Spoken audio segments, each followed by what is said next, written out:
Hari ini, mari kita mengambil masa untuk pelajari firman Tuhan di bawah tajuk Pilihan-pilihan yang bernilai. 라는 주제를 가지고 여러분과 함께 하나님 말씀 상고하는 시간을 갖도록 하겠습니다. Kita boleh tahu apa yang orang hargai 모든 과정에는 dengan melihat apa tindakan yang mereka lakukan 상황에 따라서 dan jenis kehidupan yang mereka jalani. 여실히 또 드러난다라고 볼 수 있겠습니다. Ia adalah sama bagi kita 마찬가지입니다. yang menuju ke arah syurga. 을 향해서 가는 Dalam perjalanan kita ke syurga, 세상 사람들이 우리를 terdapat beberapa orang yang bodoh menilai pengakuan daripada orang di dunia 가치를 동일선상에 놓고 sama seperti diakui oleh Tuhan. 있습니다만 지원의 Walau bagaimanapun, bagi semua anak Sion, 가치보다는 pendapat Tuhan tentang kita mempunyai berat dan makna yang lebih besar 기회와 daripada pendapat orang di dunia. 이렇게 가진다고 볼 수가 있겠습니다. Hari ini, 그래서 오늘 mari kita mempertimbangkan pilihan-pilihan 하는 yang dibuat oleh orang yang mengetahui nilai pendapat Tuhan. 직장의 Dalam tenaga kerja, 두 유형을 kita dapat menemui dua jenis orang. 수 있다고 합니다. Satu jenis hanya mempertimbangkan nilai kerja mereka 가치만 dari segi wang. 생각하는 사람이 있었고 Namun, 또 한쪽 satu lagi kumpulan mempertimbangkan nilai intrinsik dan kepentingan kerja yang mereka lakukan. Walaupun kerja mereka adalah sama, 생각이 yang berbeza adalah bagaimana mereka menilai kerja tersebut. 그러니까 한쪽은 Oleh sebab itu, 늘 satu jenis selalu bersungut dan merungut semasa bekerja, 한쪽 그룹 manakala satu lagi kumpulan selalu bersyukur atas kesempatan untuk bekerja tanpa mengira gaji mereka. 에 대해서 항상 또 Situasi seperti ini muncul, bahkan di tengah-tengah kehidupan rohani kita. 도 이런 부분들이 나타나는 가운데 있습니다. Saya ingin berkongsi dengan Anda 한 가지 satu dongeng dari lama dahulu. Ada orang bodoh terkenal yang tinggal di sebuah bandar tertentu, yang mungkin kedengaran sedikit pelik mendengar kata-kata orang bodoh terkenal, tetapi dia memang sangat terkenal 아주 kerana bodoh. Banyak orang melawat bandar itu hanya untuk melihat orang bodoh ini. Oleh sebab budak lelaki itu bodoh, tiada orang menawarkannya pekerjaan. Jadi dia tidak mempunyai pilihan lain, tetapi mengemis untuk hidup. 생활을 연명해 갈 수밖에 없는 그런 입장이 되었습니다. Pada suatu hari, seorang lelaki tua melihat budak lelaki itu dan ingin memberi dia sedikit wang. 뭔가 적선을 하고 싶은 Dari poketnya dia mengeluarkan dua keping wang kertas. Sekeping wang kertas RM10 dan sekeping wang kertas RM1. 잡히는 겁니다. Tiba-tiba dia ingin tahu 묘한 생각이 dan menyuruh budak lelaki untuk memilih hanya satu antara dua keping wang kertas. 갖고 이렇게 얘기를 했습니다. Dalam satu tangan, dia menghulurkan wang kertas RM10 dan dalam tangan yang lain, wang kertas RM1. Tanpa teragak-agak, budak lelaki bodoh memilih wang kertas RM1. 돈의 가치로 본다면 Bukankah RM10 lebih bernilai? 큰 돈 아니겠습니까? Namun, dia memilih wang kertas RM1. Lelaki tua mula berfikir tentang apa yang baru berlaku. Dia berfikir, mengapa dia memilih RM1 sedangkan sesiapa pun akan memilih untuk memiliki RM10. Dia sangat terhibur oleh ini. 하는 듯이 Dia mengeluarkan sekeping wang kertas RM1 lagi dari poketnya. 또 그 Sekali lagi, dia menyuruh budak lelaki untuk memilih antara wang kertas RM10 dengan wang kertas RM1. $10짜리를 Dan sekali lagi budak lelaki memilih wang kertas RM1. Lelaki tua itu menyebarkan berita mengenai budak lelaki itu ke seluruh bandar. 전해지게 되었고 Setiap orang di bandar itu menjadi berminat dan pergi untuk melihat sama ada apa yang mereka dengar adalah benar atau tidak. 이 소년을 만나보러 Mereka ingin memastikan sama ada budak lelaki itu akan melakukan seperti yang dikatakan oleh lelaki tua. Apabila mereka menawarkannya sekeping wang kertas RM10 dan sekeping wang kertas RM1, dia sentiasa mengambil wang kertas RM1 tanpa teragak-agak. Oleh sebab kelihatannya budak lelaki itu tidak mengetahui nilai wang, orang mentertawakan kelakuannya yang bodoh. 배꼽을 잡고 깔깔거리면서 웃곤 했습니다. Ketika berita mengenai dia tersebar ke bandar-bandar jiran dan sekitarnya, 이웃도 semakin banyak orang datang untuk melihat budak lelaki yang bodoh. 바보 Pernah sekali, 만나기 위해서 apabila orang lain datang dan memberitahu dia untuk memilih antara sekeping wang kertas RM50 dengan sekeping wang kertas RM1, 어느 걸 택하려는 dia masih memilih wang kertas RM1. $1를 가지고 Tambahan lagi, Apabila dia diberitahu untuk memilih antara sekeping wang kertas RM100 dengan wang kertas RM1, keheranan setiap orang, budak lelaki itu mengambil wang kertas RM1 tanpa teragak-agak. Banyak orang berfikir, sesungguhnya dia adalah begitu bodoh. Bagaimana boleh dia tidak tahu nilai wang, berterusan memilih wang kertas RM1? Namun, orang tidak tahu apakah niatnya sebenar. Berita mengenai budak lelaki tersebar dengan cepat bahkan ke negara-negara jiran. Banyak pelancong dari pelbagai negara datang untuk melihat fenomena yang pelik ini. Setiap kali pilihan diberikan antara sekeping wang kertas dengan nilai besar dan sekeping lagi dengan nilai kecil, budak lelaki sentiasa memilih wang kertas dengan nilai kecil. Suatu hari nanti, seorang lelaki bertanya kepada budak lelaki bodoh, "Adakah kamu tahu yang mana satu lebih bernilai?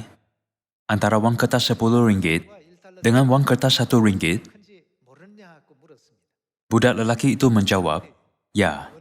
Apabila lelaki itu bertanya mana satu mempunyai nilai yang lebih besar, budak lelaki menjawab, "Wang kertas RM10." Lelaki itu bingung. Dia bertanya, "Kalau begitu, mengapa kamu mengambil wang kertas RM1, bukannya wang kertas dengan nilai yang lebih besar?" Budak lelaki itu senyum dan berkata, "Jika aku mengambil wang kertas RM10, aku mungkin menerima jumlah itu hanya sekali. Tetapi kerana aku memilih wang kertas RM1, aku dapat menerima RM1 berulang-ulang kali. Pada pendapatmu, pilihan yang mana satu kamu rasa lebih baik?" Budak lelaki bodoh memilih wang kertas RM1 kerana dia tahu bahawa menerimanya berulang-ulang kali adalah jauh lebih bernilai daripada menerima jumlah yang lebih besar hanya sekali.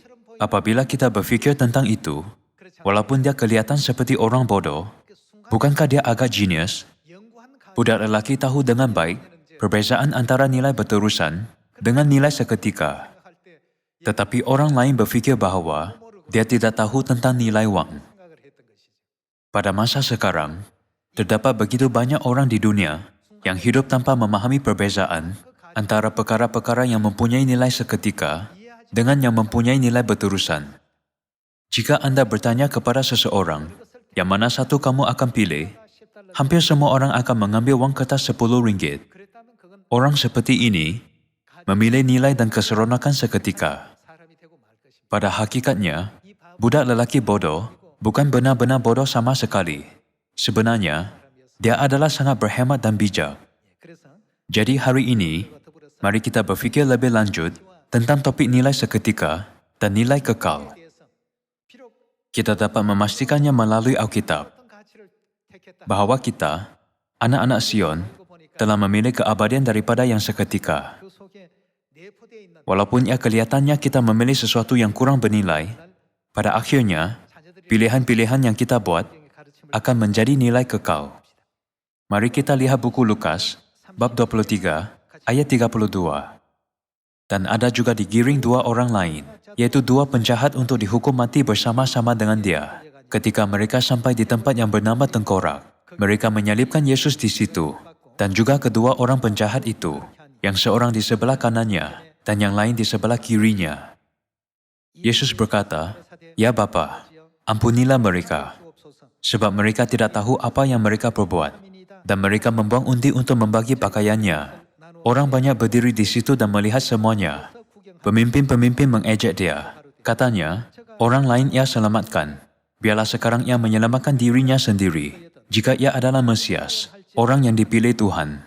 Juga prajurit-prajurit mengolok-olokkan dia. Mereka mengunjukkan anggur asam kepadanya dan berkata, "Jika engkau adalah raja orang Yahudi, selamatkanlah dirimu." Ada juga tulisan di atas kepalanya, "Inilah raja orang Yahudi." Seorang dari penjahat yang digantung itu menghujat dia. Katanya, "Bukankah engkau adalah Kristus? Selamatkanlah dirimu dan kami."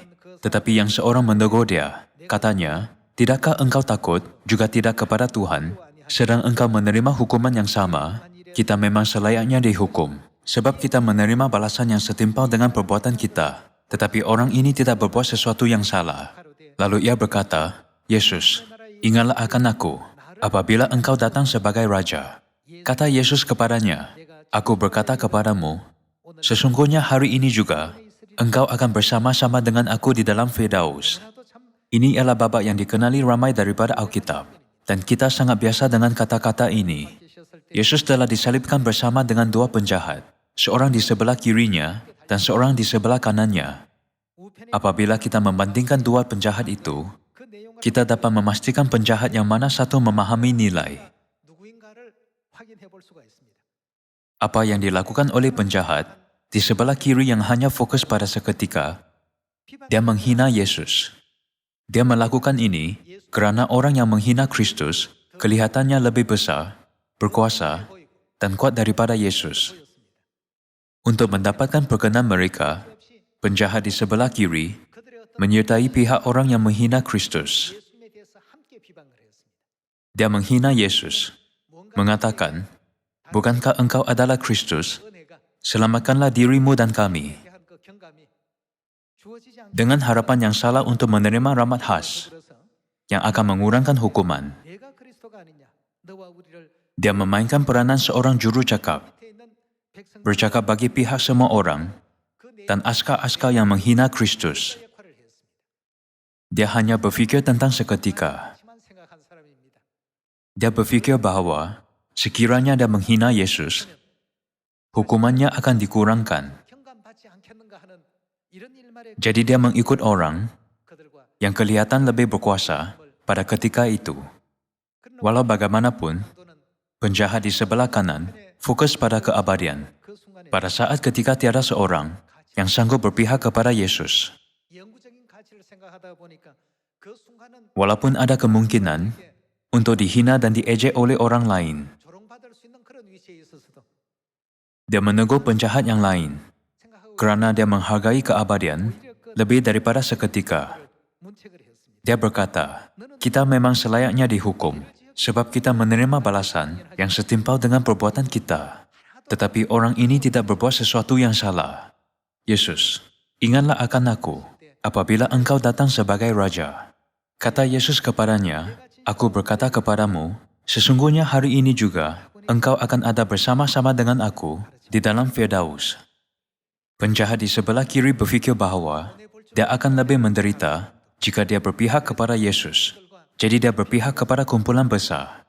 Bukan sahaja dia tidak dapat memperoleh apa yang dia sangkakan, tetapi dia memilih hukuman yang lebih besar di neraka tanpa menyedarinya. Walau bagaimanapun, penjahat di sebelah kanan berfikir secara berbeza. Dia berkata, "Yesus, ingatlah akan aku apabila engkau datang sebagai Raja." Untuk seketika, dia mengalami kerugian yang lebih besar, tetapi dia membuat pilihan yang betul. Kalian semua, terdapat banyak pelajaran yang harus kita pelajari daripada dua penjahat ini. 배워야 할 것이 참으로 많습니다. Pada masa sekarang, banyak orang di dunia 살면서도 tahu kebenaran Sabat dan Paskah yang dibuktikan di dalam Alkitab. 맞구나 하는 것을 Namun masih ada banyak yang tidak membuat pilihan yang betul. 그걸 못하는 하는 사람 Mereka berfikir, jika aku memilih untuk mengikuti ajaran-ajaran itu, orang akan berkata bahawa 교회 aku ialah ahli sebuah gereja pelik. 아닌가 말이에요. Orang seperti ini hanya menghargai masa sekarang. 오늘 이 자리에 Kita semua yang berkumpul di sini hari ini 충분한 가치 perlu mempertimbangkan nilai keabadian. 되겠습니다. Saudara-saudari, 우리가 지금 그 kita mesti mengetahui nilai jalan 신앙의 길 yang kita jalani sekarang. 않고 가치를 Ia adalah paling bernilai. 알아야 됩니다. Untuk menjalani kehidupan iman kita dengan penuh rahmat, 진리의 kita mesti memahami dengan betul nilai kebenaran, 하나님에 대한 nilai kerajaan syurga, 자녀로서의 nilai Tuhan, 올바른 dan nilai menjadi seorang anak Tuhan. 남들은 그걸 Andaikan terdapat batu 그냥 yang dianggap tidak bernilai oleh setiap orang. 으로 생각하지만 Namun, 몬도와 같은 bagaimana jika batu itu sebenarnya ialah berlian yang berharga dan Anda adalah satu-satunya yang mengetahui nilai sebenarnya? 나 외에 Bukankah Anda akan berusaha untuk melindunginya daripada dicuri dengan apa cara sekalipun? 이를 씁니까? Jika Anda tahu nilai berlian yang Anda bawa, 그것이 Anda akan bertahan semua kesukaran yang mungkin Anda hadapi, 심리길을 bahkan berjalan beberapa kilometer dengan gembira. 할 것입니다. 이유는 가치를 알기 Antara orang yang percaya kepada Tuhan, bagaimana dapat kita membezakan sama ada seseorang itu beriman atau tidak? 믿음이 있다라고 하는 Yang setia ialah orang yang tahu nilai keabadian. Antara orang yang percaya dan menyembah Tuhan, mereka yang tidak tahu nilai keabadian, akan sentiasa dianggap sebagai orang yang tidak beriman. Mengapakah aku harus melakukan ini? Mengapakah aku harus berjalan di jalan ini? Mengapa aku harus merayakan hari Sabat? Mengapakah aku harus memakai tudung semasa aku menyembah Tuhan? Pada saat ini, bukankah kita sedang berjalan di jalan iman ini, memikirkan apa yang Tuhan sediakan bagi kita sebagai warisan kekal, kerana ia mempunyai nilai yang kekal? Walau bagaimanapun, orang yang tidak mempunyai konsep nilai tidak akan berjalan bahkan beberapa kilometer sambil membawa berlian yang seberat 10 atau 20 kilogram. Orang ini memberikan banyak alasan, bersungut dan merungut, kerana mereka mempersepsinya sebagai beban besar. Namun orang yang mengetahui nilainya sebagai berlian dapat berjalan dengan hati penuh kegembiraan, walaupun ia seberat 20 kilogram. Ini adalah kerana orang itu mengetahui nilainya. Kalian semua, ia adalah sama dengan kes penjahat di sebelah kanan Yesus, di dalam buku Lukas bab 23. Salah satu penjenayah menyertai kumpulan besar untuk menghina Yesus Kristus, memikirkan bahawa dia akan lebih menderita jika dia berpihak kepada Yesus. Walau bagaimanapun, satu lagi penjenayah menyadari betapa bernilainya Yesus Kristus. Bahkan pada ketika itu, meskipun dianiaya, diejek, dan difitnah, penjahat itu memahami betapa bernilainya Yesus Kristus. Berkata, "Yesus, ingatlah akan aku apabila engkau datang sebagai Raja. Tolong ambillah aku dengan engkau ke kerajaanmu yang abadi." Antara 66 buah buku Alkitab, dia ialah orang yang paling bernasib baik, disebabkan apa yang dikatakannya sangat tepat pada masanya. Dia tidak bercakap kata-kata ini secara kebetulan sendiri, tetapi dia bercakap kata-kata iman ini dengan kesedaran betapa bernilainya Yesus. Orang kudus gereja awal telah dibakar hidup-hidup sebagai lilin manusia dan dijadikan makanan untuk singa di Kolosium. Walaupun mereka dibenci oleh orang dan menghadapi berbagai cubaan dan penganiayaan, mereka memegang iman sampai akhir. Ini dihasilkan daripada kefahaman mereka terhadap nilai kerajaan syurga dan nilai iman mereka kepada Tuhan. Orang lain mungkin tertanya-tanya mengenai orang kudus, mengapa mereka percaya kepada Tuhan dengan cara itu. Bukankah kita harus memahami minda mereka? Hati mereka dipenuhi dengan kegirangan dan kegembiraan. Walaupun mereka dilayan seperti domba yang dibawa untuk disembelih, mereka bersuka cita hari demi hari. Ini adalah kerana mereka menyadari bahawa kerajaan syurga yang abadi dan mahkota kehidupan menunggu mereka. Mereka percaya bahawa semua malaikat syurgawi mempersiapkan segala sesuatu ini dan bahawa Tuhan sedang menunggu untuk menyambut mereka. Baik kesusahan, atau penganiayaan, atau pedang, atau apa-apa pun dalam segala ciptaan, apa yang tidak akan dapat mereka lakukan terhadap kita, mereka tidak dapat memisahkan kita daripada kasih Tuhan kita, Kristus Yesus. Terdapat orang yang memandang tinggi perkara-perkara yang seketika, sementara yang lain perkara-perkara yang abadi. Saya percaya bahawa semua ahli Sion kita yang berkumpul di sini hari ini hidup untuk keabadian. Penjahat di sebelah kiri berfikir bahawa dia akan lebih menderita jika dia berpihak kepada Yesus. Dia menganggap kumpulan besar dan orang yang berkuasa lebih bernilai daripada Kristus. Tetapi pada saat ini, bukankah dia berada di neraka abadi, diseksa selama-lamanya? Kalau begitu, mengapakah orang berfikir mereka akan lebih menderita jika mereka berpihak kepada Yesus? Marilah melihat buku Lukas bab 14. Sekarang kita memasuki masa yang diramalkan ketika nilai berada di bawah naungan kehendak Tuhan akan segera didedahkan dengan mulia. Buku Lukas bab 14 ayat 25. Pada suatu kali banyak orang berduyun-duyun mengikuti Yesus dalam perjalanannya. Sambil berpaling ia berkata kepada mereka, "Jikalau seorang datang kepadaku dan ia tidak membenci bapanya, ibunya, istrinya, anak-anaknya, saudara-saudaranya laki-laki atau perempuan, bahkan nyawanya sendiri, ia tidak dapat menjadi muridku. Barang siapa tidak memikul salibnya dan mengikut aku, ia tidak dapat menjadi muridku." Yesus berkata, sesiapa yang mengikutnya perlu berkorban banyak dan menderita banyak hal. Sebilangan orang berkata, "Aku ingin menjadi makmur dan senang, jadi aku cuba mempercayai Tuhan." Agama-agama lain mengajar bahawa segalanya akan menjadi baik jika kamu percaya sahaja. Namun, Yesus berkata sesiapa yang mengikutnya harus memikul salibnya sendiri. Oleh sebab Yesus berkata akan ada kesukaran dan kesusahan, orang berfikir mereka akan mengalami kerugian yang lebih besar jika berpihak kepada Yesus. Sebentar tadi, saya memberitahu anda satu cerita mengenai orang bodoh terkenal. Apabila dia memilih wang kertas RM1, setiap orang ketawa dan memanggilnya bodoh. Sebenarnya, dia tidak bodoh sama sekali. Orang yang memanggilnya bodoh ialah orang yang hanya mempertimbangkan wang pada nilai muka. Walaupun ia kelihatannya memuaskan untuk mengambil wang kertas RM10, tetapi kepuasan mereka hanya sebentar sahaja. Perasaan itu tidak dapat kekal selama-lamanya.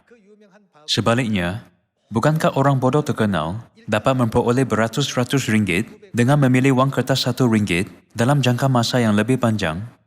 Orang berfikir bahawa mereka akan mengalami kerugian yang lebih besar jika mereka perlu memikul beban salib mereka sendiri sepanjang hidup. Bukankah kita harus ingat bahawa di sebalik tabir terdapat nilai kekal yang lebih besar di jalan yang kita jalani sekarang? Mari kita lihat buku 2 Korintus bab 3. Buku 2 Korintus bab 3 ayat 6. Ialah membuat kami juga sanggup menjadi pelayan-pelayan jenis apa? Pelayan-pelayan dari suatu perjanjian baru. Jalan salib ialah jalan yang mesti dijalani oleh pelayan-pelayan perjanjian baru. Mereka yang membuat keazaman untuk memikul salib mereka sendiri, mengikuti jejak Kristus, ialah pekerja-pekerja perjanjian baru. Mereka tidak menjadi pekerja-pekerja perjanjian baru untuk memperoleh keseronokan dan keselesaan di dunia ini, tetapi untuk memperoleh apa yang berterusan dan kekal. Pekerja-pekerja perjanjian baru mengetahui nilai apa yang kekal. Orang yang meninggalkan Yesus, seperti Yudas Iskariot dan penjahat di sebelah kiri, ialah orang yang berfikir bahawa mereka akan mengalami kerugian yang lebih besar jika mereka berpihak kepada Yesus. Mereka tidak menghargai Yesus sama sekali. Walau bagaimanapun, penjahat di sebelah kanan memandang Yesus sebagai beribu-ribu kali lebih bernilai daripada pandangan semua orang dalam kumpulan itu.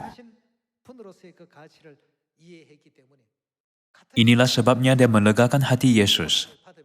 Sambil menderita di sebelahnya di atas salib, Yesus, ingatlah akan aku apabila engkau datang sebagai Raja. Walaupun Yesus haus dan dalam kesakitan yang keterlaluan, serta menderita disebabkan paku-paku pada tangannya, betapa lega dan gembiranya dia apabila mendengar kata-kata daripada penjahat di sebelah kanannya. Orang yang memilih seperti penjahat di sebelah kanan memahami apa yang bernilai. Bukankah juga kita harus membuat pilihan-pilihan yang bernilai dan berdiri teguh di sisi Tuhan dalam segala keadaan? Marilah melihat buku Matius bab 4. Buku Matius bab 4 ayat 18. Dan ketika Yesus sedang berjalan menyusur danau Galilea, ia melihat dua orang bersaudara, yaitu Simon yang disebut Petrus dan Andreas saudaranya. Mereka sedang menebarkan jala di danau, sebab mereka penjala ikan. Yesus berkata kepada mereka, "Mari, ikutlah aku, dan kamu akan kujadikan penjala manusia." Lalu mereka pun segera meninggalkan jalannya dan mengikuti dia. Dan setelah Yesus pergi dari sana, dilihatnya pula dua orang bersaudara, yaitu Yakobus anak Zebedeus dan Yohanes saudaranya, bersama ayah mereka Zebedeus, sedang membereskan jala di dalam perahu. Yesus memanggil mereka, dan mereka segera meninggalkan perahu serta ayahnya, lalu mengikuti dia. Orang yang tahu apa yang bernilai membuat pilihan-pilihan sebegini. Mereka mempertimbangkan apa yang kekal dan bukan apa yang seketika. Orang yang menghargai apa yang kekal sentiasa berpihak kepada Yesus. Walaupun mereka mungkin akan sejuk dan lapar untuk seketika. Walaupun mereka terserempak dengan banyak situasi yang sukar. Apabila mereka berfikir tentang kehidupan mereka, mempunyai harapan untuk masa depan, mereka semua tahu bahawa tidak ada apa-apa yang lebih bernilai daripada menjalani kehidupan orang Kristian. Ia adalah sama sekarang pada zaman ini. Tuhan memanggil kita sekarang untuk melakukan kerja yang paling bernilai pada zaman ini. Seperti mana dia memanggil Petrus, Andreas, Yohanes, dan Yakobus dekat danau Galilea. Pada zaman ini sekarang, Tuhan ingin semua anaknya di Sion untuk melaksanakan kerja yang paling bernilai sebagai pekerja-pekerja perjanjian baru. 원하시고 바라십니다. Orang di dunia hidup seolah-olah 순간의 가치를 nilai perkara-perkara seketika adalah segalanya, 알고 있습니다만 tetapi mereka semua akan menyesal nanti. Kesia-siaan belaka, kata pengkhotbah, kesia-siaan belaka, segala sesuatu adalah sia-sia. 라고 했던 Salomo mempunyai kekayaan terbesar di dunia ini. Sebagai raja, 마음껏 dia menikmati segalanya di dunia sepuas hati. Selepas banyak pengalaman dalam kehidupannya, dia tidak dapat mengelakkan diri, tetapi membuat kesimpulan bahawa perkara-perkara yang mempunyai nilai seketika adalah kesia-siaan belaka. Kesia-siaan belaka. Segala sesuatu adalah sia-sia. Sebaliknya, semua orang yang menitik beratkan apa yang kekal, bukannya perkara-perkara seketika, berpihak kepada Kristus. Baik kesusahan, atau penganiayaan, atau pedang, tidak akan memisahkan kita daripada kasih Tuhan kita, Kristus Yesus. Semasa mengamalkan iman kita, kita tidak harus cuma berfikir, aku pergi ke gereja kerana hari ini ialah hari Sabat. Aku pergi ke gereja kerana hari ini ialah Paskah. Memandangkan Tuhan menyuruh kita untuk memakai tudung, aku memakainya. Daripada berfikir seperti ini, kita harus menyedari apa yang akan diberikan kepada kita pada akhirnya melalui perbuatan-perbuatan kecil dan pilihan-pilihan setia seperti memelihara ibadah Sabat satu demi satu. Tuhan menjanjikan kita berkat-berkat dan nilai berkat-berkat Tuhan tidaklah kecil. Jika kita membandingkan anugerah-anugerah diberikan oleh Datuk Bandar, Governor dan Presiden, adakah semua itu mempunyai nilai yang sama? Tidak sama sekali. Saya meminta kalian semua untuk berlari terus ke arah tujuan, untuk memenangi hadiah daripada Tuhan, yaitu Raja atas Raja, di seluruh alam semesta. Dengan hati yang bersyukur penuh kegembiraan, mari kita mengambil jalan Injil, jalan hari Sabat yang bernilai, jalan perjanjian baru, dan jalan ke syurga. Harap bahawa kita semua dapat menjadi protagonis yang membuat pilihan-pilihan yang bernilai. Saya tamatkan khutbah hari ini. Terima kasih.